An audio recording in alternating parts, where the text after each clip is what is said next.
दुसऱ्या टप्प्यातील कामासाठी आज रात्री 10 वाजल्यापासून कोल्हापुरातील बाबूभाई परीख पूल वाहतुकीसाठी बंद होणार आहे। पुलाच्या दुसऱ्या टप्प्याचं काम पूर्ण होण्यासाठी साधारण 1.5 महिना लागेल। या कालावधीत टेमलाईवाडी उड्डाण पूल किंवा गोकुळ हॉटेल जवळच्या रस्त्याचा वाहनधारकांनी अवलंब करावा असं आवाहन शहर वाहतूक शाखेकडून करण्यात आलंय। मध्यवर्ती बस स्थानकापासून राजारामपुरीकडे जाणाऱ्या मार्गावरील परीख पूल आज रात्री 10 वाजल्यापासून वाहतुकीसाठी बंद होणार आहे।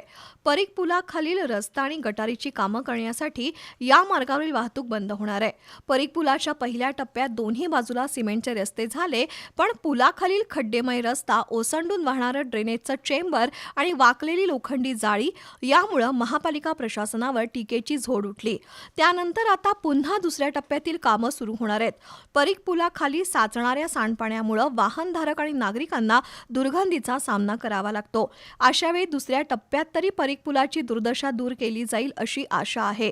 या कामासाठी पुढील 1.5 महिना परीख पुलाखालून होणारी वाहतूक बंद राहणार आहे। त्यामुळे पुन्हा एकदा टेमलाई उड्डाण पूल किंवा गोकुळ हॉटेल मार्गे वळसा घालून शाहूपुरी ते राजारामपुरी अशी वाहतूक करावी लागणार आहे।